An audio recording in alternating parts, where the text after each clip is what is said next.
Thank you all for coming out again to this seminar. We're very fortunate to have Matt Lang here this week. Matt is a professor of economics at the University of California-Riverside. He's applied microeconomist, does a lot of his work in health economics, and is published in some top general journals as well as top field journals. Yes, he's published in the Economic Journal, in Health Economics, and the top education journal, Economics of Education Review. And today he's going to present a very cool paper on cell phone coverage in traffic accidents. So Matt, take it away. We're going a different route today. So there is a little bit of health in this, right? We can think about people getting in accidents, getting hurt, but we're not going to really touch too much on that. But I have to thank you guys for coming. I really got to thank Joe for having me out here. This is, there's a lot that needs to be done with this paper, but at the same time, it's a great time to get some feedback. This is probably, I was saying to somebody, this is probably like the fourth or fifth iteration we've had of this paper. It started when I heard Bree talking to a student about pedestrians getting hit by cars while I was paying my cell phone bill and saw a coverage map and thought, boy, that is some variation that one could exploit. Nobody's ever done that. The reason nobody's ever done that is because coverage maps historically don't exist. So we've had to come up with our own way to create coverage maps.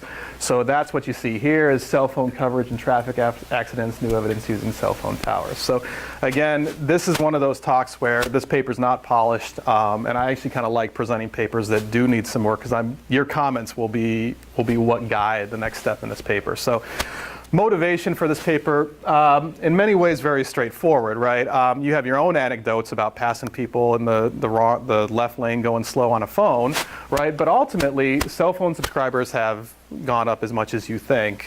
Between 2003 and 13, we've got 200 million more cell phone subscribers. That's in the U.S. That's not a surprising statistic. The share of auto fatalities involving distracted driving, that's also increased at the same time. That's very, very weak evidence that there's a relationship. But sure, we've got cell phones going up. We've got distracted driving going up at the same time. At the same time, right, we've got cost, lots of cost. This is a real cursory measure of the cost of accidents, but distracted driving is costly. When there's an accident, it's costly, okay? But I'm going to jump right into this, and we're going to ask, do these car accidents have any relationship to access to cell phone coverage? Right? That is the main question that we're going to just keep coming back to. This, like I said, is a difficult question. It's a difficult question because of measurement. That's really what makes this paper, I think, unique, is the ability to measure cell phone use and or ability for someone to use a cell phone. The way that we are going to do it is we're going to look at antenna towers and cell phone towers, and we're going to look at the construction of towers, right, which is going to allow us to analyze car accident rates along a road segment year after year after year as towers get built closer and closer to that road segment, okay? So that's what we're going to do. We're going to use that variation in cell phone coverage and that variation in tower construction near a road segment to proxy for coverage and then connect that to car accidents, okay? That's the overarching goal, all right? That's the overarching goal, okay? All right, so there's going to be a lot here, so here's where we're headed, all right? We've always been surprised. This happened no matter how we've cut the data, not how we cut the data, but what data set we've used. There's no change in total accidents when cell phone coverage increases or proxies increase. This is actually pretty consistent with the literature that I'll talk about in just a second. But then as we started digging in more and we did start cutting the data, what we find is that if there's cell phone towers being built at areas that presumably already have coverage, already have a tower nearby, if a tower is built closer to that road segment, distracted driving accidents go up, okay? Now you can start thinking, and hopefully you're thinking, especially master's students, there might be a selection issue here, right? Where do they build cell phone towers? They're going to build cell phone towers where people use them, right? And they're going to build them where people are driving more, right? So maybe it has nothing to do with cell phone towers, okay? So have that in the back of your mind. We'll address that as we get going. But then we also saw that there's a decrease in accidents that involve alcohol when we're looking at road segments that were 20 miles or further from the nearest cell phone tower, so more rural areas. So when we start building towers in these rural areas, we see this reduction in accidents that involve alcohol. Okay, so so you can start to think, is that having to do with taxis or Ubers aren't going to be part of this data set, but then that low cost of getting a taxi may be pretty helpful. So we're gonna go. That's where we're headed. Okay, all right. So there's a lot of literature. Yeah, go ahead, Joe. Historically, I'm just curious. Has there been anything historical, even descriptively, on what happened when introducing radios and other gadgets sort of into cars? Yeah, it's funny because it's all been based on, a lot of that research has been based on cell phones. I think Kit Carpenter has an interesting paper about hands-free devices and things like that. And ultimately, I'm getting to your question, but the premise of a lot of these papers is that we don't find a change in total accidents in a lot of other papers, and some people say that's because distracted drivers are distracted by something else, right? So whether their phone's there or whether the radio is new, talking to a couple buddies about this over the summer, they said cars have gotten to the point where, because it's touchscreen, you don't actually get confirmation of what you're doing. Right? You think about when you were, using your old radio, you knew what fast forward was. Now you're just pressing buttons, and now you've got to look down, right? The funniest answer to your question is if Bree was here, she'd say, Matt's dad is a terrible driver because he's always messing with his music on the iPhone, right? When that iPhone first came out, you could connect it to your radio, and now you're just messing around with it and nobody knows how it works, right? Bluetooth wasn't ready, right? So yeah, that actually is something that is worth thinking about and worth digging into, because distracted drivers are going to find a way to be distracted, right? And I don't know, people talk about makeup and doing their makeup while they're driving and stuff like that. That stuff, and so there is some evidence out there of that substitution of distraction. You guys don't see cell phone use at the hour, I guess. Gosh, I wish, yeah. Something to suggest that more coverage is correlated with more use or more. I'll show you a little bit that said, well, more coverage and more use. You can imagine if I'm getting kind of spotty reception, maybe I'm trying a long time to send a text message, and so to go kind of a. Yeah, so in one of our iterations, and this was using Kentucky data, which was a little fuzzy, and we've thrown it out thus far, but there's been some evidence at times that when you lose coverage, that's actually like when the coverage is coming in, that's actually a bigger problem, or going out, as opposed to just having coverage the entire time, right? So if you think about being on your phone and just talking, you're distracted a certain amount, right? But that distracted amount isn't changing. It's that change in the coverage probability, right? Or the quality of coverage that may be causing problems. So, I think there's anecdotal evidence all over the place that, yeah, when you have spotty coverage, you're looking at your phone more than if you don't have spotty coverage. I think that's right, yeah. Do you observe driving behavior? Like, how many cars are on each road segment? Yeah, so we're going to get a little bit at average annual daily traffic counts. There's some road segments that we have very good data on, but other road segments, if we want a bigger pool, we need to look at the entire county highway structure. So you need to look at I-15 for all of, I-15 is probably better, but say 63. Mm-hmm. You have to look at the entire count on 63, right, as opposed to just specific road segments. So you can't quite do anything specifically with, a cell phone tower goes up, and now I'm more likely to take that path because I can stream my music the entire time. That's a great point. Somebody's brought that up before too, and because it's a good question. It's a great question because it's really getting at the heart of like a selection issue, right? So I'm going to take this route because I want to be on my phone, right? Or I want to make a phone call. When we get to the traffic data, I want to talk about that more because I think that is something that could be part of this story at some point, right? But in general, the traffic data is a little fuzzy, but yeah, that's a good point. I like that, yeah. Probably will be taking the age of the driver also. We will take care of the age of the driver, yeah. It will have something to do with the habit of using the various things. Oh yeah, and that's the what. rural areas will be different, the urban areas will be different. That's 100% right. Roger and I talked about that, and I'll show you some results on that. That we do stratify by age, but then you start asking, and the results. We can explain the results, but then you have to start thinking about who's good at using a phone, right? I feel like over the course of 5 years, I've gotten terrible at using a phone and texting and driving, and everybody else has gotten better, right? Younger kids have been doing it since they started driving, right? So there is this quality difference in how dangerous a phone is based on your age, right? And we'll talk, yeah, so we'll get to that too. So we'll, yes, we'll get to that. Other questions? Okay, good. All right. So a lot of research on this, a lot of research that we've wrote about in the paper, but I just want to give you kind of a framework of what we're fitting into here. The first paper is essentially the seminal paper on why cell phones can cause, or how cell phones can cause accidents.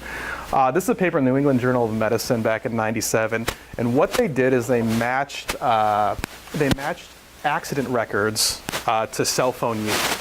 And essentially what they found is that the accident risk is 4 times higher in Toronto, Canada, among 700 accidents when using a cell phone, okay?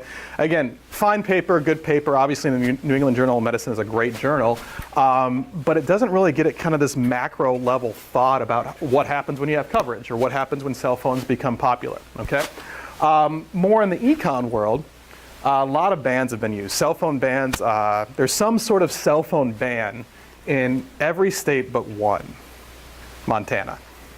Okay, Montana is the only state that has no cell phone ban whatsoever, right? Some people have texting at night or something like that, some small laws, but Montana has not passed a law. But what that has done is there's been a lot of variation in laws, and those have been used to proxy in a very basic diff and diff world for cell phone use. So kind of a cool paper, but it's don't want to overstate it. Chang in 2015 in Economic Inquiry, he showed that bans reduce visible usage of phones. This data, you know what I'm talking, I think this is NOPIS data. What they did is they had people surveying specific intersections in June and said, are they on their phone or not? And then they saw a significant decrease after a cell phone ban came in at these specific intersections. So again, it's kind of an interesting way to think about the mechanism. I don't know how convincing it is or isn't to you. You'd have to read the paper. But it was kind of a fun, it was a neat thing to see as we were going through this. These other papers, essentially what they show is that there's no effect or a short-term effect of cell phone bans on traffic accidents. They were using fatal accidents essentially in every single one of these. And so I talked with somebody about, I talked with the New Hampshire students about this. We don't use FARS data, that's the fatal accident data. The reason is because fortunately they're actually too rare. There's only about 3,000 fatal accidents per year in California. And if we're just thinking about variation in coverage, we're really losing a lot because most of those accidents happen in cities. Okay? This paper, real cool paper. They look at nights and weekends. If you remember the nights and weekends plan, what they look at is they show that usage of cell phones went on at 9 o'clock every night, Monday through Thursday, but that discontinuity wasn't there on Saturday and Sunday, right? That was really cool. Really cool paper, no change in accidents though. Accidents are all the same, okay? And I think, again, Zach, that's getting to your point, right? Like if your cell phone coverage is good, you just go down the phone and get used to talking, right? You don't have to worry about looking at it. So this recent paper in JPubE, not having to do with accidents, but it does have to do with 3G expansion. So this paper is looking at what cities expanded in terms of 3G during 2007, 2008, 2009. That was with AT&T and the iPhone. That was kind of that shock. And what happened, and what Paulson shows is that child hospitalizations go up, right? The mechanism, or the thought behind that, the story behind that is people are looking at their phones while their kids are playing on playgrounds, right? Problem with that, what I see with that, I think it's convincing, very convincing, but you know, if you're old enough, you were sitting in the back windshield when you were growing up, so you know your safety was a little differently assessed by your parents than maybe it is today. Okay, so but let me move on from that. So what we're doing that's like I said different than these other ones is that we're actually able to look at specific accidents in California. And we're not worried about cell phone bans because bans have to be somewhat self-enforced, right? If you don't have a policeman around, you're not going to put your phone down if you're using it. So to me, the bans, again, part of the reason we might not find something is they might not just do anything anyways, right? There may be no change in people's behavior in the long run, which is what Abuk and Adams definitely find. Nights and weekends, again, very cool paper. They're just looking at fatal accidents within states again, but you know, again, a neat identification strategy. we're going to be able to look at each road segment year after year after year. So we're talking about like about a quarter-mile road segment every year from 2001 to 2011. And what we're going to do is say, your tower, your nearest tower, is what's going to be your proxy for cell phone coverage. And I'll talk a little bit more about the assumptions that we're making with that. And I'm hoping that there's a lot of other suggestions about what other identification strategies we can use, because we've hopefully used them. We've used a lot of them. But the nearest tower is really what we're going to look at. How far is the nearest tower to a road segment year after year after year? Okay? And then what we're going to do is we're just going to lay car accidents right on top of those road segments, aggregate that to each post mile or road segment, and then run some regressions. Okay? All right. So now this is where it sounds like an econ talk up to here to some degree. We're taking a left turn, right? We're going to start looking at some maps. Okay? So this is our data set, essentially. We need to define a unit of observation. What exactly are we talking about here? We go to Caltrans, we get the map of all highways in California. So you can start to see, okay, this looks like California. We're down here. There's Death Valley, there's the mountains, right? We don't have that road between 15 or 10 and what is this, 40, right? Those roads aren't in this data set. We're only talking about major, well, somewhat semi-major highways. Now I'll show you San Diego in just a second so you can get a better sense of what's really covered. Now in this data set, Caltrans in the California Highway Patrol, they have post miles that they identify where things are at on the data set, right? So that's really, instead of having some sort of ad hoc measure of a road segment, like a mile-long road segment, a mile here, a mile there, which we've done before, we actually just said, why don't we just follow California Highway Patrol? We've got 64,000 post miles every single year along these highways. So when we get an accident report, we see the post mile within the county in the year, right? So a way you'd think about it is that, trying to think of, here's I-15, right? I-15 turns from LA to San Bernardino, or Riverside to San Bernardino, somewhere around here.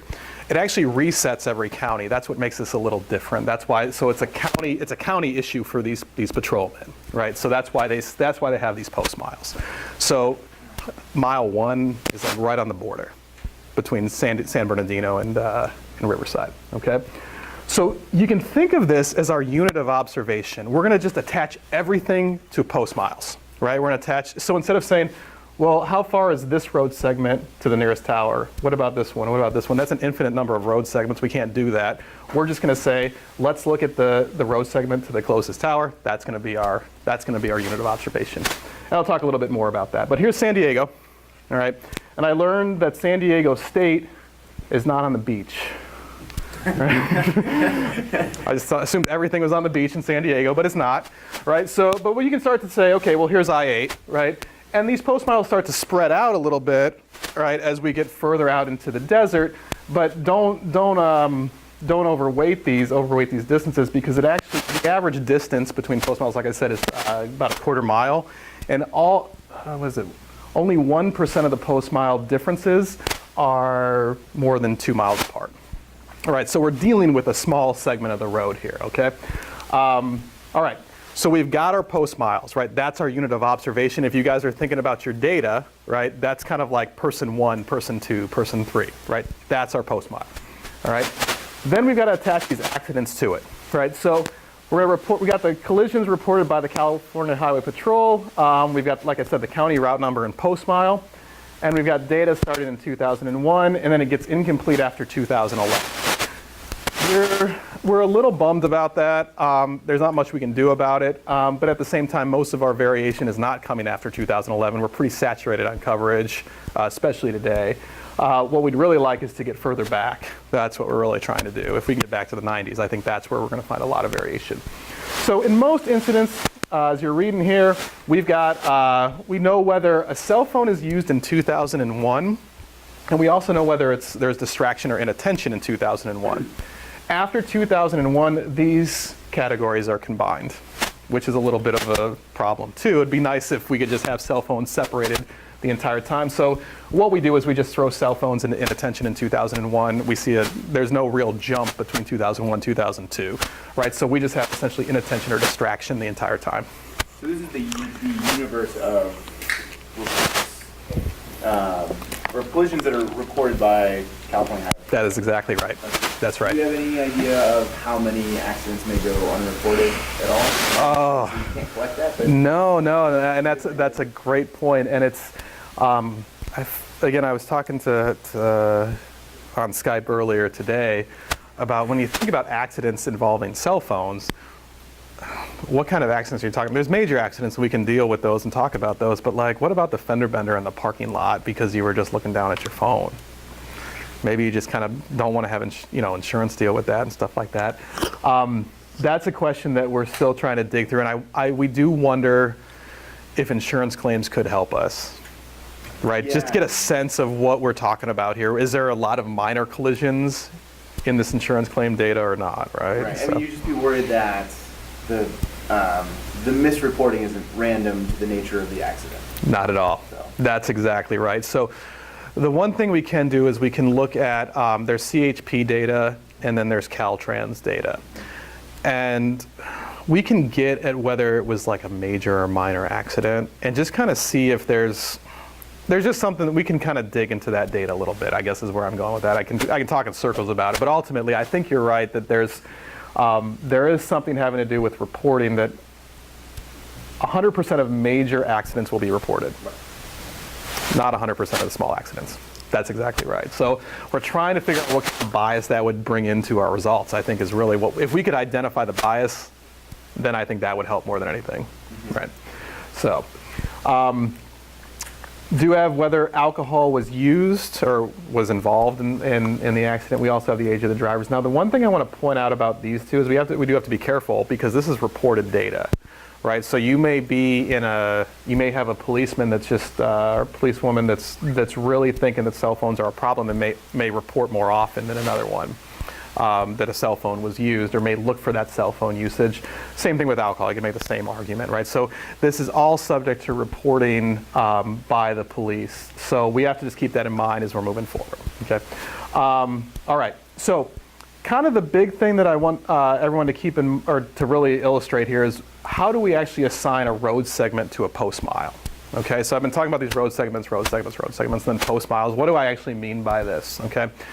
The way that it works is that we're going to just take anything, think of anything to the west and to the south is where we're assigning. So this is what I mean by this. Say an accident happens right here in this green triangle between these two post miles. We don't care whether it's closer to this post mile to the east or this post mile to the west or to the east. We're going to assign it to the west. It's just enumerating, right? We go from west to east when we think about mileage markers on the road, same thing with south to north, right? So this accident right here, you can make an argument it's closer to this post mile, we're gonna assign it to this post mile. So what that means is anything that's north of a post mile goes to that southern post mile. Anything that's to the east of a post mile is gonna go to that western post mile. Is that because of how it's reported and how the counting works? That's exactly what it is, right? That's exactly what it is. So, and again, you can imagine when we're talking about a quarter mile on average, it's a pretty trivial difference which one you go to, because there's not a big difference between the distance to the nearest tower from this post mile and that post mile, right? So, but just keep that in mind. What it really does for us is, again, it gives us kind of a non-ad hoc way of defining what an observation is. That's what we were looking for here, as opposed to just saying, well, an accident happens right here. How do we assign, which road segment do we assign that to? We're just going to assign it to the same one, right, every year. All these road segments are the same year after year after year, okay? So that's how we're going to assign this, okay? And then, and this is just a little preview, if we have a cell phone tower right here, well, we're not going to measure the distance between this accident and this cell phone tower. We're just going to go to the post mile, right? Again, we can do that because we're talking about small distances here, okay? But you got that little, Coachy. Tried doing it on the other side? Oh, going this way. You know, if I ask Bree to do that, she could be mad. but what I can tell you that we have done is we've actually gridded this up. We've gridded this up into 1 by 1 mile grids across the entire state and said, okay, so instead of having post miles, here's one grid, here's another grid, here's another grid, here's another grid. You can talk about why that's good, why that's bad. ultimately we get the same results, right? So my impression is that we'd probably get the same results. So I'm not going to tell her to do that. All right, so what kind of, how many accidents are we talking about here? How many accidents happen in a post mile? How often do post miles have accidents? So again, I'm going to use post miles and road segments interchangeably, but again, remember that we're talking about to the east and to the north is what we can think of. So about half the post miles have an accident on them in any given year. There is a little bit of a downward trend, which is consistent with what you see in national data. The average number of accidents always hovering around 3 until the Great Recession, right? And again, consistent with the data at a national level. In terms of accidents involving alcohol or being from distraction, we're looking at about 0.2 accidents per post mile. The average accidents is conditional on having an accident? Unconditional, we're talking about 6. Okay. Talking about 6. Yeah, that's a good question. I thought about that yesterday. I actually made sure that that's what we were doing, because that is important, right? So conditional on having an accident, you're looking at 6 accidents in that average post mile, right? When it comes to accidents involving alcohol, like I said, we're not a ton of variation. A little bit here towards the end of towards the Great Recession. What's interesting here, and is kind of a empirical unfortunate situation, is that we see cell phone accidents or inattention distracted accidents, right, hovering around 20, 19, 17, 16, and then actually like kind of a big drop between, say, 2007, 2009. This was, again, the Great Recession, but also happened to be when a law was passed in California for bans, right? So I would separate that. We all, we kind of thought that this Great Recession was going to be a nice natural experiment, but then it turns out everything else happened at that same time too. So, so again, all suggestive evidence, but consistent with a bunch of stories that would seem plausible, okay? All right, so that's the accident data, right? That's our outcome data along these road segments. Next thing we got to do is we've got to get that X variable as a way to think about it when you're thinking about regressions at kind of a foundational level, right? What are we actually running this regression on? We're running them on some proxy for coverage. And I'm going to talk a bit more and try to convince you that towers are a good measure of coverage. I think we do a cursory job right now. We have beat this up in terms of towers representing coverage, right? But we get antenna tower data from the FCC. So the FCC reports all constructed towers every year. So we actually know if a tower was built in 1925, right, a radio tower. We have that data. So we got the date constructed, and then we know exactly where it is. So now you can think about that map. We're just putting that data on the map, right? And GIS, ArcGIS will just take care of that distance for us. At least that's what I'm told. Right? I didn't do it, but that's what happens, right? So you just measure the distance from each tower to a post mile, right? That's essentially our X variable. So here's a sense of what kind of variation we're talking about. And so now you can, so we had the highways, and you could start having the cities where you're from or cities that you've been in your head. Now you can really get a confirmation of where things are in California, right? So we've got LA here, pretty dense in 2001 when it comes to towers, right? And now I'll talk about it in a little bit, but we're only looking at towers built after 1990, right? We're dropping those TV towers and radio towers, okay? So we've got LA here. Vegas is even part of this because Vegas at times was close to post miles in California as well. Same thing with Reno, Sacramento. All these cities are pretty dense when it comes to towers, right? But what you see in 2011, 10 years later, is that not only do we fill in a little bit, right, through the Central Valley here, right, but you can actually see the density pick up in a place like San Diego, right? It's actually denser in San Diego, denser in Bakersfield, denser in the Bay Area, right? So we do have a bit of variation here between these 10 years. But again, as I mentioned before, the FARS data is going to be a little tough to use because if there's a bunch of accidents, fatal accidents happening in LA and San Francisco, we just don't have a lot of variation. What would be like an ideal coverage measure if you could get us? I would think it'd be, if the cell phone tower is a mile further, then okay. That one. That's what we want, right? I'll go back, but like. I'm sure you've thought a lot about this, but I would think, with your data, you could do like within a, 5-mile radius, how many towers there are. You want to control for how many cell phones there are, and all that. Okay, so that's a great point. So the first time we presented this, I guess it was most recently, but in the spring we presented this at UCR. And what we did is we said, what's the effect on accidents of going from 0 to 1 towers within 5 miles or 10 miles or 20 miles? 1 to 2, 2 to 3. And what did they say? They were fine with it, but they said, I don't know what it means to go from 0 to 1 tower versus 1 to 2. You have this heterogeneous effect, right, from 0 to 1 to 1 to 2, or do you, right? So maybe you have complete coverage after 1, or maybe you need 4 because you need 4 providers, right, for complete coverage.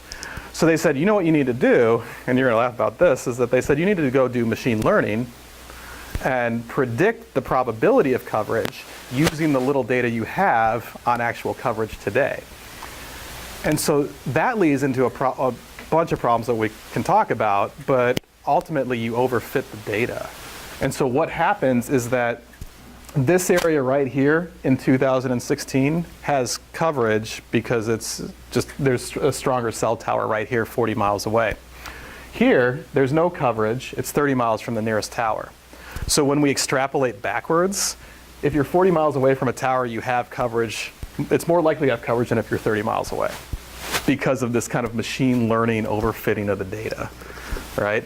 So then when we presented it at Cal Poly, they said, you know, I'd like to know what happens if you go from 0 to 1 tower or 1 to 2. So we said, okay, well, we don't know what that means. Now, having said that, though, we're kind of like, we're toying with the idea. So this is the newest iteration, but we're toying with the idea of putting all those iterations down there, because we can. Because I also don't know what it means to go 5 miles, 6 miles. Exactly. Signals are fast, right? They're fast, right? Some technological boundary where you hit, 50 miles is what my cell phone Right. So the reason we're presenting it this way right now, and this is really good, is that the assumption that we're making is that if you build a tower closer to a road segment, the likelihood of coverage does not go down. Right. You don't take into account the sound effect of that. You've got a 6 miles at there will be a tower here, there's nothing in between, so you can still be very clear. Exactly. And as a result of that, accident may not happen. That's exactly right. So On the other hand, yes. go ahead, yeah. On the other hand, you have got about 6 towers in 1 mile radius. There could be a lot of complications, the interactions among those towers. Absolutely. So That could actually make it less effective. the strength of the towers is just a huge issue for us, right? And I think your point about it, I just think about it as being in the desert, right? If you're within eyesight of a tower, if it's 15 miles away, you're still going to get a signal, right? But you could be downtown San Diego, and you could be behind the building that you always walk by and lose that signal, right? Even though a tower is 2 minutes away, right? Or 2 miles away, or 2 feet away, right? So we're dealing with all this, right? So then that complicates the problem of what does it mean to go from 0 tower to 1 tower within a certain range, right? Well, I was going to add, Yeah. along these lines, I mean, what do you know about, kind of the average or the median tower Yes. that goes in? What kind of range should that have? And then my other question would be, what about, can you leverage geographical variation in terms of mountains or hills or valleys or something? You could maybe get some kind of like IV action there. Oh man, I wish Bree was here. She'd be so mad. This is like a GIS. No, because she did it. Yeah. She actually did it.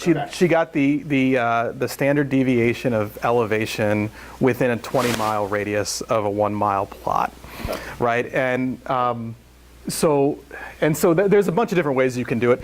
We throw in this comes back to the probability, right? So if what I'm sensing is that it probably does make sense to show some sort of probability of coverage based, and we can go ahead and linearize stuff and not worry about that machine learning, because that's really what kind of threw us for a wrench here and went this way, went the way that we're going to go here right now. But I think this prediction of probability does have some validity to it, right? Because there is something to be said about this flat area right here, right? There may be coverage that goes pretty far here, right? And so I think it's called a raster, if people know GIS. A raster of elevation was put on California, and then you just took the elevation at every instantaneous point, and we got that standard deviation. So oddly enough, the standard deviation doesn't matter, like in terms of a predicting model, like just saying is there coverage or not. But yeah, I think that's always kind of resonated with me. So, but I saw a hand up back there, yeah. Well, I was thinking, like, there should be, at some point, a pretty good map of, like, real coverage anyways, at least, like, decibels that you're getting towards, you know, because it's not difficult to map out, hey, there's a mountain here, and that's going to affect our coverage this much, and, like, I mean, they've got to be doing this. Oh, yeah, absolutely. They've got to be available to have, you know, at least, like, decibel rings. Right? Yeah, so one of the things, and I'll show you, we'll get to that map in just a second, but one of the things that we did is actually we took the elevation difference between a tower and a road segment, and then we interacted that with whether it was above the tower or below the tower, right? Because you can do that too. I know what you're saying. Yeah, that takes into account for, like, situations where you have, like, a hill between You know, the tower and I don't know. I think the standard deviation of the elevation will get at that a little bit. But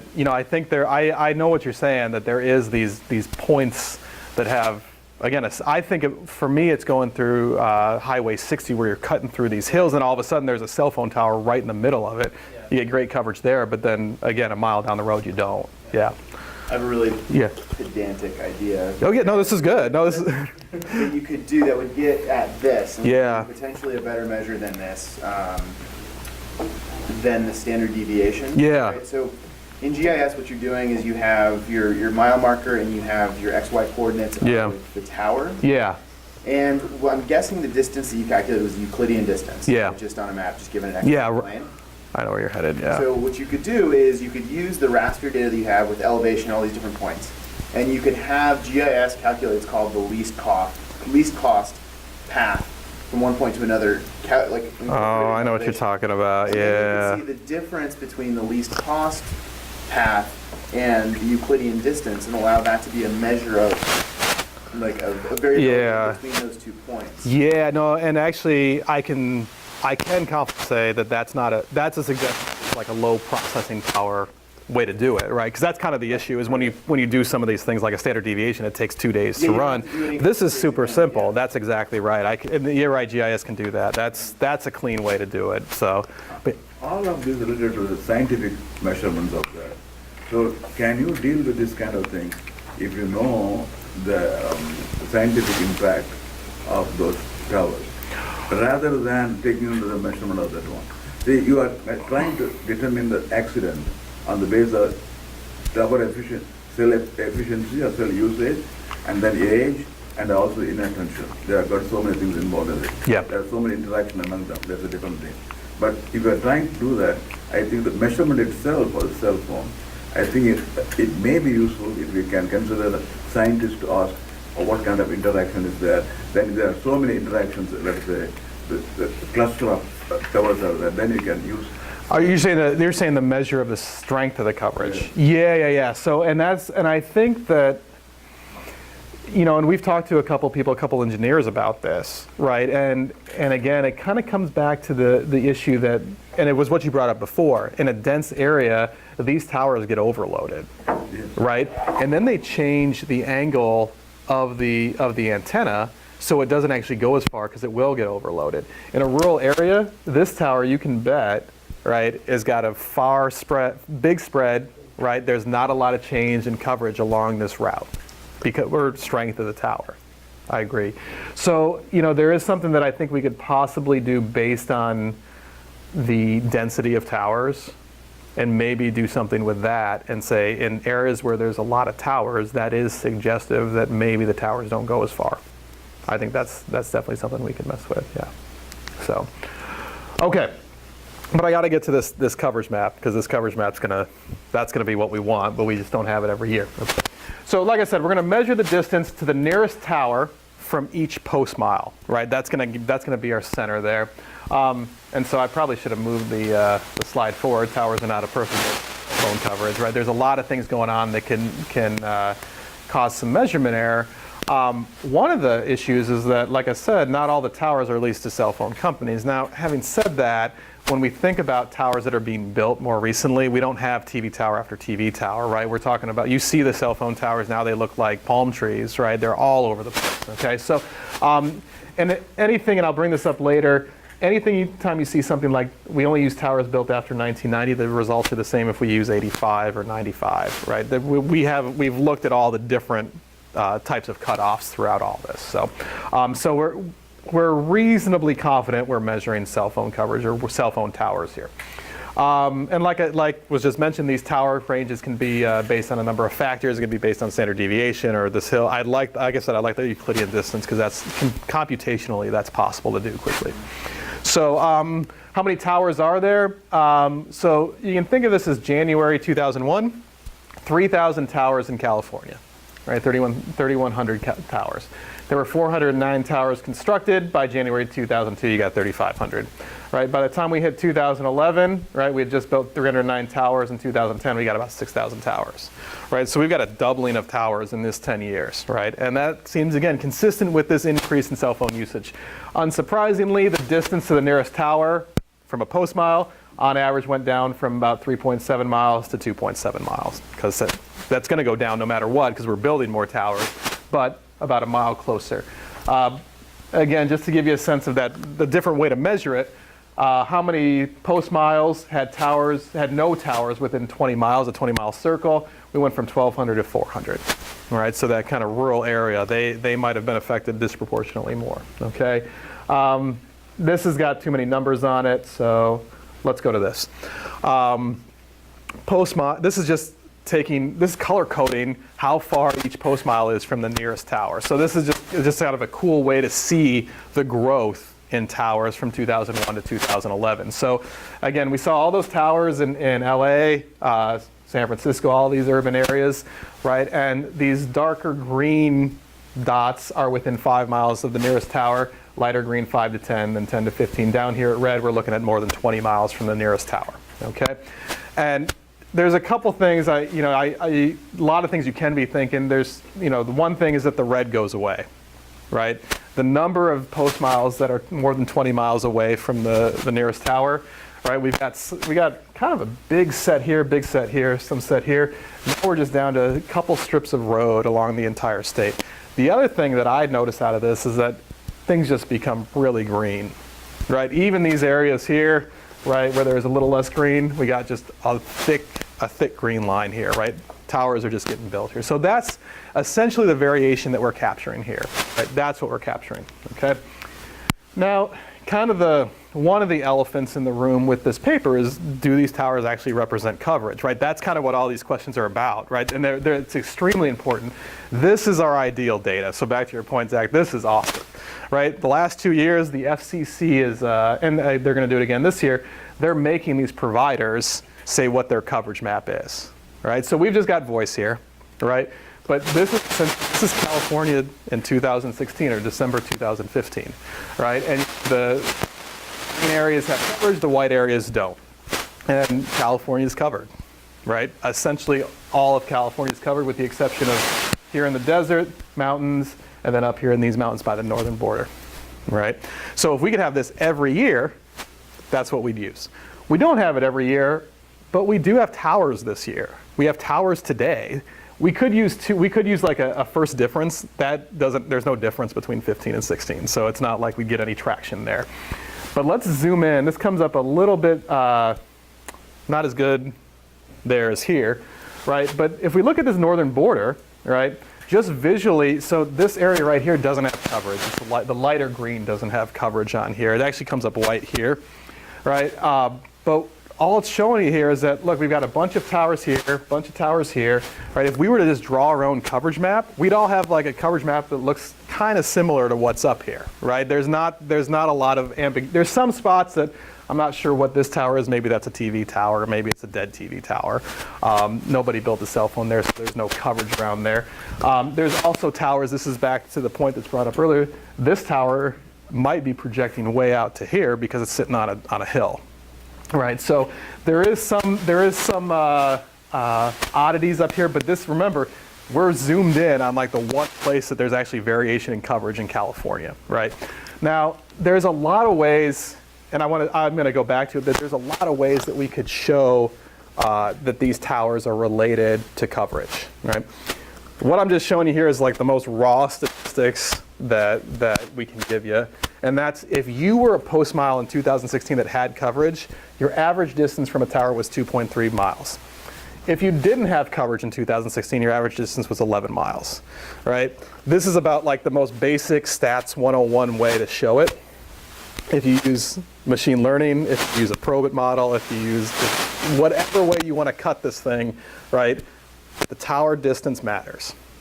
And it's not really surprising, but now we're kind of left with this, how do we actually want to show this, right? And so again, the machine learning takes 2 days and doesn't give you anything different than a probit, right? So we're kind of just wondering who wants to see what, right? And some people want to see something dense. Other people just want to say, look, if you don't have coverage, you're further away from a tower, right? So, okay, so we've done that, right? So we've got our tower data. We've connected it to accident data, all within these post miles. So we've got 63,000 post miles over 11 years.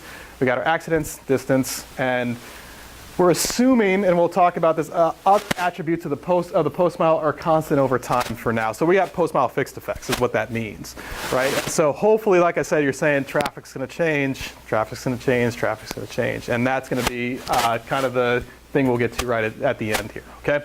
But let's go through these basic empirical models, okay? So we're going to take 2 approaches here, just a panel regression, a panel Poisson, right, and look at how accidents change based on tower distance, just a continuous measure. And then we're going to look at an event study analysis. And we'll talk about how we're going to delineate what we mean by an event and whether that's convincing or not.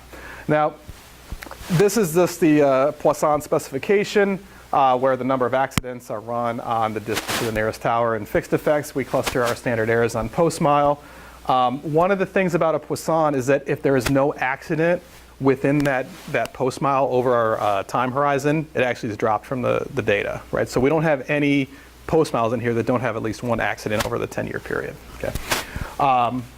Okay, so kind of the take-home message that kind of finishes the last section and gets us moving here is that we are using essentially the most basic way of measuring tower distance or tower proxy or cell phone proxy, right? Because all we're assuming here, and now I'll say it again, is that the distance to the nearest tower, right, as that gets closer, right, that just means that coverage isn't going down. That's essentially the assumption we're making, right? So, and again, I've liked these like events of going from 0 to 1, 1 to 2. I've liked the probability. I also see the concerns with that because you don't know what it means. What does it mean to go from a 90% to 95% probability in coverage? Probably nothing, right? So at least here, what we're doing is we kind of have this crude measure that doesn't really allow a lot of dissension, right? You have to argue that if a tower is built closer, that coverage goes down, which isn't going to happen. That's why we're doing it for right now. So again, we're open to doing it a bunch of different ways because we've done it a bunch of different ways. But this is a new way of doing it for us. So, okay, what do we find? Yeah, Ryan. Sorry, question on standard errors. Mm-hmm. You're clustering at the post mile, which makes sense from the panel framework. Mm-hmm. But given the spatial correlation you have both in your treatment and in your factor here, have you thought about using like and I don't know how this works with the Poisson model, but like Conley standard errors kind of thing, where you're. Oh, I should look into that. I don't know how it works. So the Conley errors are actually really easy to implement. Okay. And so it's just something to check it against your your errors, and it's because you already have the Latin long coordinates of your post miles as well as your tower, so. It's pretty easy to. Okay. Yeah. No, we've messed around with counties, and then there's sub counties that they have as well, and they don't change based on that. But I think that the more that we can do to convince you that that's not an issue, that correlation is an issue, is really good. So, okay. So what do we find now? I got to take a moment and really interpret this because the interpretation's awkward, right? As the distance to the nearest tower goes up, the accidents of the post mile go down. So actually we want to flip everything when we talk about building a tower, right? So as the distance gets closer between a tower and a post mile, right, this X variable goes down, right? That distance goes from 5 miles to 4 miles. What happens to the accident rate? We're going to multiply that by -1, and then this accident rate's going to go up. So the point estimate of this says the closer we are to a tower, the accident rate's going to go, or the accident numbers are going to go up. Sorry, not accident rate. We'll get to that later. Right, so accidents go up as a point estimate, not significant, when towers get closer. So when you see negative, that actually means towers matter in an increase in accidents, okay? But again, very insignificant, very noisy. We break it down by whether alcohol was involved, distraction was involved, both of them were involved, or neither of them were involved, right? So again, this is a reporting, based on reporting, all right, but what we find is that in this both and neither category, all right, we don't see a strong effect. We see this positive coefficient on alcohol, a negative coefficient on distraction, which again means that as you get closer, right, as the tower gets closer, right, alcohol-related accidents go down, distracted accidents go up. This isn't, so this is, what you're doing here is you're just including alcohol accidents and then the number of distraction. It's not like a conditional on there being an accident was a probability. Nope, Okay. nope. So you can think about, and you can see it with the post miles here. How many post miles are we talking about? 30,000 of them in our data set had alcohol only at some point, 26,000 with distraction. Okay, which is actually a pretty good number given that only about half have an accident every year, right? So kind of an odd interpretation. It makes sense, but you got to stop and think about it for a second. Okay, so just real basically, we got towers built closer, no significant change in total accidents, but we see this alcohol accident going down, distracted accidents going up. Okay, all right. So that begs a lot of questions, right? That's kind of our first pass regression. We're not going to just say, okay, I hope you're convinced, let's move on, right? At what distances are these effects strongest, right? That's one of the questions we want to know. So where is this happening, right? So we ran some regressions separately based on how far the tower was in 2011, or 2001, sorry. So in our first year of data, were you 5 miles from a tower, 10 miles from a tower, 15, 20, right? Because we can imagine that the effects are going to be different in rural areas versus urban areas, right? Because those urban areas already have coverage most likely in 2001. Right, so what you see here, so just look at this first column here, right? This is saying the maximum distance from a tower. If we just look at those post miles, those road segments that are at less than 5 miles from a tower, right? What we see is that that's really driving this really distraction outcome, right? So distracted accidents go up in what I think of as urban areas with towers built there, okay? All accidents kind of fall into this, and then this neither alcohol or distraction also are consistent with this. Now, I think of this more as maybe a reporting anomaly. This to me it's also again there's a reporting issue here, but I do like the fact that distraction pops up in urban areas as opposed to some other place like 10 to 15 miles away, right? So, go ahead, Ryan. Oh, no, those are the number of post miles. Sorry. You're like, that's a huge standard error. No, that's not. No. So, right, so just look at this one, right? Urban areas, this is what's going on. Over here, let's look at greater than 20 miles in 2001. So these are going to be your more rural areas, your red dots, right, in 2001. And this is where alcohol is happening, right? This is where we see the decrease in alcohol, okay? Now, in these middle ones, this is a little bit of a weird finding. I think there's just a lot of heterogeneity in whether there's coverage in these post miles 10 to 15 miles away in 2001. So we get some weird inconsistent result. But I do think that what we have is a rural finding and an urban finding, okay? So that previous table, right, said that distraction was probably happening in urban areas, right? The alcohol was happening in rural areas, okay? All right. So then, though, right, so that's, again, this is meant to be informative, but not necessarily the most convincing regression you're ever going to see, right? It's telling us what's going on, but to really dig into this, we're going to use an event study regression, okay? And so what we're going to do is we're going to call an event when the closest tower goes over a threshold from a road segment. So take a 5 mile threshold, right? For a 5 mile threshold, you'd say you're 6 miles away from a tower 1 year, right? The next year you're 4 miles away, right? That event of going over the 5 mile threshold, that's our event, right? If you go from 4 miles to 3 miles, that's not an event if it's not our threshold, right? Now, so we could have a 5 mile threshold, 6, 7, 8, 9, 10, right? I'm gonna show you 5, 10, 15, and 20 mile threshold. So going over a 20 mile threshold, right? So you're 20 miles away from a tower or more, and then you're less than 20 miles away, right? Call that an event. So in this story, if you're using the 10-mile threshold, you're going to count a treatment of going from 11 to 9, and that's the same treatment as going from 20 to 9, actually. But you said Yeah. as long as it crosses that. Yeah, you lost. Yeah, 20 to 1. Yep, you're right. 20 to 1 could still Be the same. That's exactly right. Yeah. Can you interact the leads and lags in your event study with the reduction? Yeah, Or yeah, the certainly. final distance? Something along those lines, right? So what we've done so far, and again, this is really the most recent one. This is a lot easier when you have something like 0 to 1 tower, right? That's where that specification is really beneficial, because that clearly is your event within, say, 20 miles. At the same time, you still have this kind of arbitrary cutoff, right? So I think interact those leads and those lags with the difference in distances. No, I like that. The asymptotic properties of Yeah, we'll get. interacted, Nobody does. They just say they do, right? So what I will say, though, right, is that we're going to use this 5-mile cutoff or 20-mile threshold if we go to 21 or 19 or 18 or 17 or 22. It's all the same, right? So within kind of this range, right? So 3, 4, 5, 6, I think all look the same, and then 7 starts to look more like 10. Okay, so if you're sitting there saying like these seem a little too arbitrary, right? Those are something that we're going to show. That's what we're going to show in the future. That it's not sensitive to that cutoff. Okay, so like I said, 5 miles, 10 miles, 15 miles, 20 miles. So to get at your point, Ryan, you can kind of get a sense of the variation going over that threshold. On average, we go from 8 miles to 2.8 miles when we go over this 5-mile threshold, right? But it doesn't rule out the possibility of going from 50 miles to a tower right on top of you, right? That's not something that we're necessarily accounting for right now.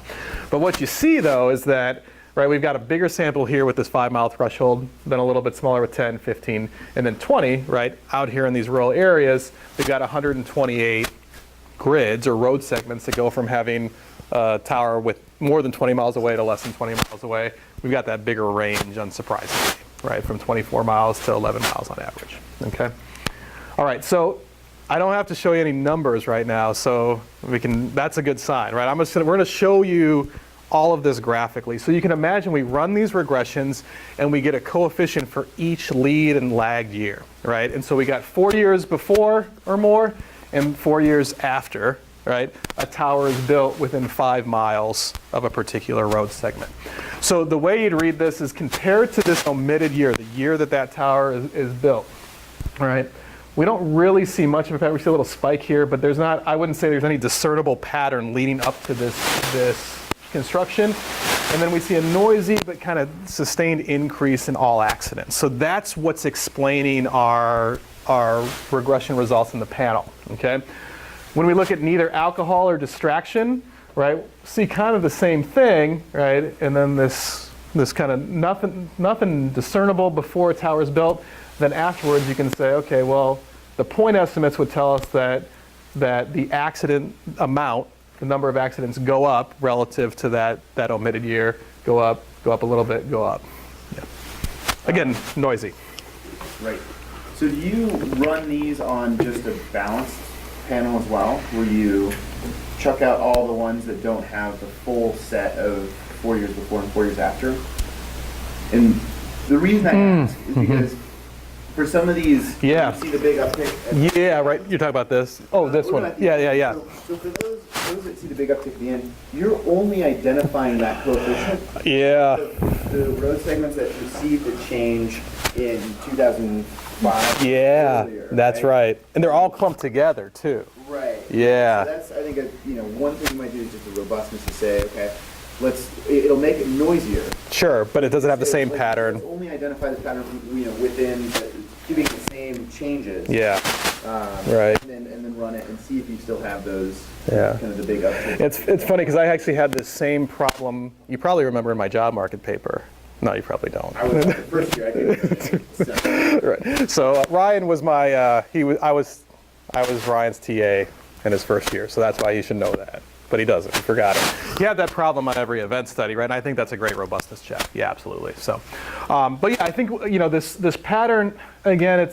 I'm not trying to convince you one way or the other, but I will say that again, it looks more like it's got an upward trend after the tower's built over this 5-mile cutoff versus before.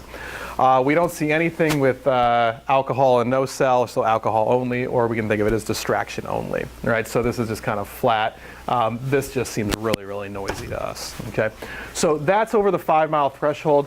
The 10-mile threshold doesn't look like anything, right? Now this, again, is 15 looks no different, so I'm not gonna spend a lot of time on them, but one of the things that we're thinking about that coming over this the 15 or 10-mile threshold maybe isn't changing coverage in a meaningful way, right?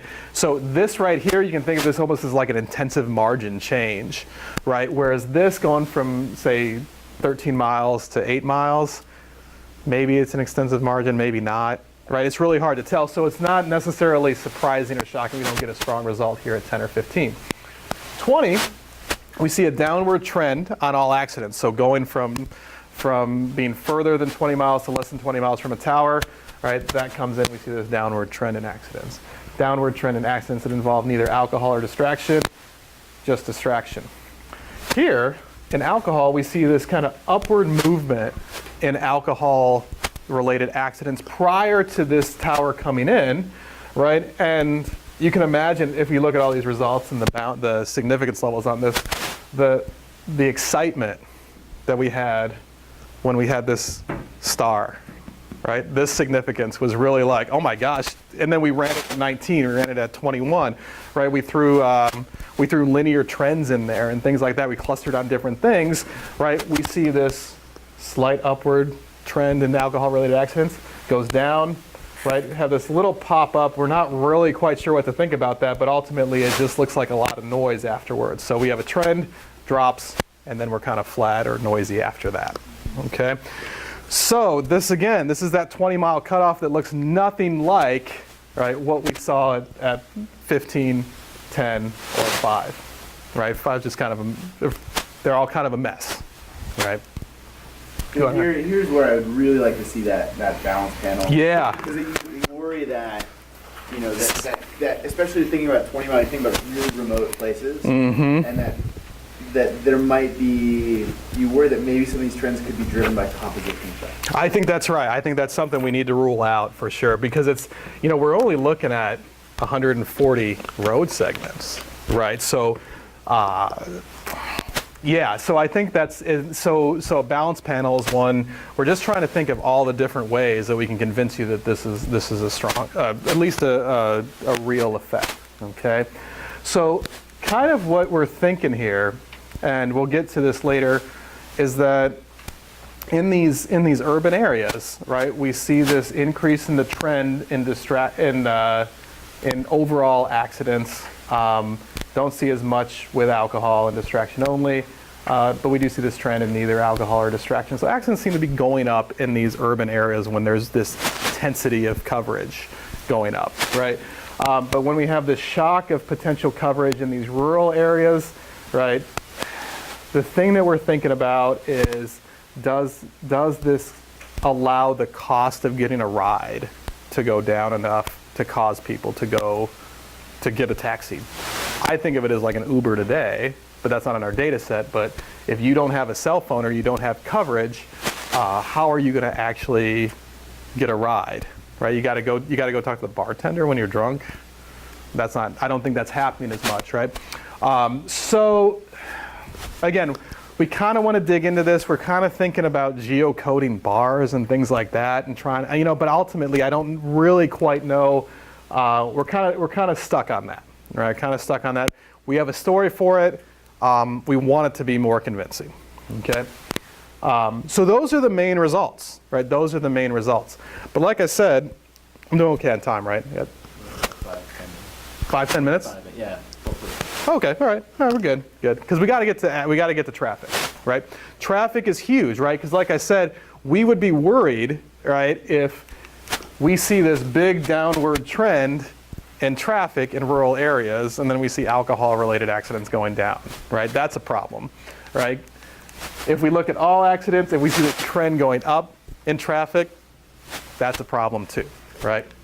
So let's look at traffic. So when it comes to traffic, like I said, I got average annual daily traffic. So they look at the traffic along an entire route, and then just for a whole year and just divide it by 365 and just assume a uniform distribution every day, for every day. So we have that for most of the road segments, most of the county-state routes in our data set. It covers about 62,000 of the post miles. We have post mile AADT on 3,600 of them, right? So quite a bit less. Do they have the data by hourly data, the actually evening hours, the morning time? They might be able to break it up, but That I may think, be the yeah. important thing, because during the period, heavy traffic time, Yeah, and accidents do occur. yeah, Consumption and other things. So if you are trying to get accident data yeah, by that hourly basis, yeah. traffic time will be much better than having an average annual data. So I think that's going to be really helpful in these urban areas. I think that definitely could be helpful in these areas. Sure. Yes, yeah. What we're going to do though, let me get to these results because I want to show you what happens to traffic when towers go in. Okay, so that's really what we want to see. Essentially, I'm just going to show you these event study results using traffic instead of using accidents. Okay, so this is just panel results saying that traffic goes up when a tower goes in. That's something that we'd expect, no matter whether you cut it with logs or non-logs. But let's look at these cutoffs here. Okay, so let's look at the 5-mile cutoff, and let's look at what happens along a route, right, at a post mile, right, when we have a tower built over this 5-mile threshold. Turns out the traffic's actually going down, right? Doesn't actually change the trend at all. It's just this downward trend in traffic, right, relative to this particular building year, right, which kind of rules out the concern that an increase in traffic was causing that increase in that trend in accidents in that 5-mile cutoff. Same thing happens at 10, same thing happens at 15. So now you're thinking, okay, well that's causing the alcohol-related accidents to go down. Turns out, actually the traffic goes up when we cross that 20-mile threshold in terms of traffic, right? So leading up to this building of the tower over the 20-mile threshold, right, we're kind of just going up and probably kind of right around zero. Traffic, or that tower's built, traffic goes up, right? So again, if alcohol-related accidents are going down in this area, it's not because traffic's going down. If accidents are going up at this 5-mile cutoff, it's not because traffic's going up, right? So as I was kind of putting this together, Bree was going to town on all these results, and she's like, I think it's okay.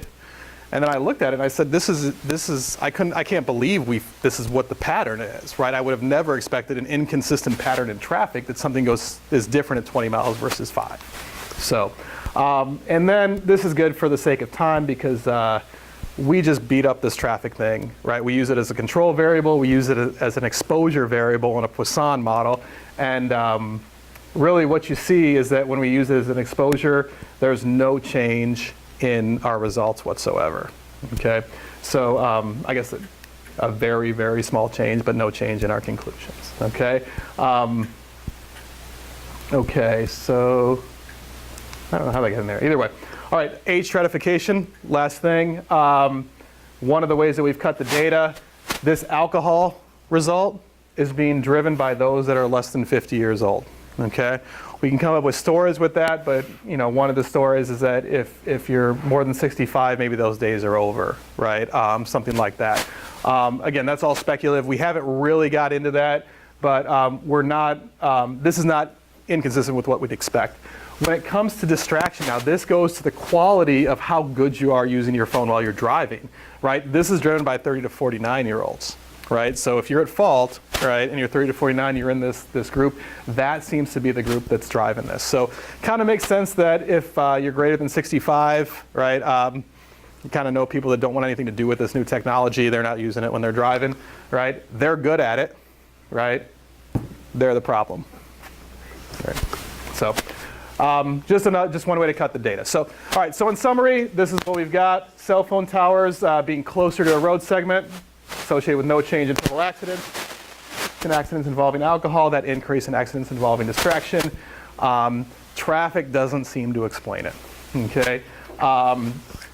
And let's see. Oh, that's good. That's 45. I'm on the last slide here. All right. So I think there's a lot of places to go with this, but we are pretty excited about this because it gives a real new take on looking at car accidents and cell phone. We're not looking at laws. We're not looking at some small segment of the population. We're looking at all of California. We've got these cell phone towers. So we've got the foundation of something we can talk to whenever. So, yeah. It's very interesting. One of the important implications is likely to be policy-wise, the placement of towers. Yes. Okay, now when you're talking about the placement of towers, then you should also take into consideration the improvement in technology of using the towers. Yes. And one of the data problems that you have from 1990 on to the level, the quality of the towers, the scientific efficiency of the towers Yes. has changed over time. A lot. And as a result of that, the coverage, the efficiency of coverage is also different. That's right. So you cannot cover them, and these are things one can say, but you cannot measure. No, I think what It's easy to do it. No. That's right. Would be about the alcohol. Yeah. Definition of alcohol. In the urban areas, if it's 0.8, then you can say alcohol Right. related. But if it is not less, if it's less than 0.8, it is not alcohol related. Ah, I see what you're saying. Yeah. Then there's a measurement problem there. That is the Yes. specification variable. Yeah. The people can have 0.6, 0.06 and still be distracted. Yeah. People can have 0.1, not distracted. Yeah. For the purpose of definition, when it is more than 0.08, that policeman is going to say alcohol related. Got it. He is not going to say that. No, that's a good point, and that's what we're really trying to figure out how to get at this alcohol issue, because it's very possible that there's some sort of spurious correlation in the data, right? And that's what we're trying to rule out or not rule out. So, like I said, we've got kind of this foundational graph here, but we're not really we're trying to figure out where to go with it. I think that's the thing, is we want to convince the readers that, look, this is just one shock, and I can show you it for a bunch of different cutoffs, 19, 21, 22, right? But what do you really want to see to know that this is this effect is real? That's what we're really trying to pin down. How does the magnitude sort of relate to other sort of policy shocks that have zero tolerance laws, sort of other things that and I'm not quite sure how I would think. Yeah. How I should think about relative effects of those kind of policies against these, but maybe give me some idea. No, we need to do that. Yeah. Would that be? I mean, that would be a convincing. Would you think it'd be more or less? Yeah. No, I mean. Or would you just want to see it in the ballpark at least? I want to get an idea, sort of order of magnitude. Like 20, even Carpenter and Dobkin's paper. Yeah. No, that's an easy thing for us, right? So, yeah, that's good. You want to know whether this is like going, whether this is turning 21 times 10. Yeah. Right. That's what you want to know. Yeah. I want to know how plausible that is. Right, and it's hard to say because we're looking at like the number of accidents. This coefficient's 0.5, right? Within, and we can do all that, right? So that's like I said, this is kind of the foundation of it. So getting that relative effect is obvious. That was like that's something that never got written. All right. Yeah, Nick. Yeah, I had a thought on your post-mile fixed effect. Yeah. This is maybe getting away from the cell phone use stuff so much and more just that you have this data set put together now. Could you do some sort of like traffic or construction zone based measure for your fixed effect with, post miles? Like, does Caltrans have like a construction on that post mile record somewhere? They obviously they have to keep track of construction projects. Right. Tell me what you're thinking. I'm not exactly sure you implement, but if you could say that a certain post mile has construction during, this window to this window or these years or however they measure it, you could maybe do pre and post period, accident rates versus during construction? Because I know, Yeah. I would assume during construction, accidents are going to go up. Right. And that may have some effect. Can kind of explain, yeah. So on this thing too, I mean, it could be also something like in these areas where they were 20 miles away from the closest construction or from the closest tower, they got better roads in that time too. The quality of the roads got better, so less likely to be drunk and drive into a tree because now they have a straight shot rather than. No, that's right. Yeah, no, I think that's right. I mean, you just think about the dots on the road, right? The dots in the lanes that keep you the same. Yeah, absolutely. So the rumble strip. Yeah, that would be good to know. And if it's, I mean, at least it would be good to know if it was constant at time, at the least, right? There's always been a rumble strip on these. Yeah. Like, if I'm not mistaken, I'm pretty sure like cell phones are line of sight anyways. And so Yeah. I get to like 16 miles to a like 50-meter tall tower. So anything after that, they're not going to anyway. Well, yeah, the line of sight, it's back to the point, it's that has a little bit to do with I technology. mean, like as far as like the absolute maximum, they're not shooting stuff over the horizon. No, but there is, I do think you do have this issue of yeah, line of sight is the max. So yeah, Yeah, no, I know what you're saying. So yeah. The difference between being 18 miles, 25 miles from the tower is basically nil because 18 Maybe. miles, you're not getting service anyway. Maybe, maybe. Yeah, no, I know what you're saying in certain areas. It's like a ridiculous. No, that's right. And so, I mean, that's where, again, I kind of like this probability idea, right? So like, but it only seems relevant in certain areas, right? You have to like kind of break it up and say, when we move from say a 40% to 60% probability, that's very different than 70 to 90, right? So that's what I'm getting from this. Yeah. Toshi. I don't really understand what's going on, but it sounded like you said that it would drop those marks that didn't have any accidents. The entire period. So like if you, like say there was no accident along a road segment between 2001 and 2011, that's going to be dropped. But if there's one accident or two accidents or any more than zero, a lot, and in that stretch of time. So there were roads. Oh, sure. I mean, we're talking about like quarter-mile stretches to, a mile stretch, sure, yeah. And so you're working on them getting some bar, because that's what I want. You were so fixated on this alcohol. No, it's tying everything together. I'm willing to buy some of the distractive stuff, especially with some studies in the area. The alcohol stuff, I'm just really, I want to see the distance of the tower to the bars. I need to see something more. Good. No, yeah. To understand the mechanism going on here. Yeah. Because now we've got the people who are coming in to be your mean driver, your average driver, right? And are now like 30-something years old, and mother's going to start driving has been active their entire life. I see. Yeah, right. Early 2000. Right. You've got people who grew up with their grandmother. Their father was drinking, their father was driving down the road. Absolutely. Yeah. I mean, I doubt they have that much effect, but. No, but I think it's important to say a cultural difference over time. Sure, yeah. Another thought I had about road segments specifically, and this would definitely limit your sample size, so I understand it's not really feasible, but if you have like a road segment that had a lot of accidents, like a particular segment that was known to be more dangerous, per se, would maybe that be a good place to check if the distraction rate causes the accidents to go up, or the tower rate, in those more dangerous areas where maybe you're turning around a sharp turn, or something like that could be causing more accidents in the first place. You're saying segments having an uptake when there's more circles. You're saying on an open, empty road. Yeah, like if it's a straight shot through the desert, my distraction, the cost of distraction goes down. And I won't look up till I see the headlights. Got it. Yeah, no, that's exactly right. No, I agree. No, I like that. No. So there might be something having to do with stratifying based on some sort of movement in the road. There's already a certain number of accidents in a post-mile period. Yeah. There's something in the title of the alcohol stuff about the bars and the bars. Right? Wait,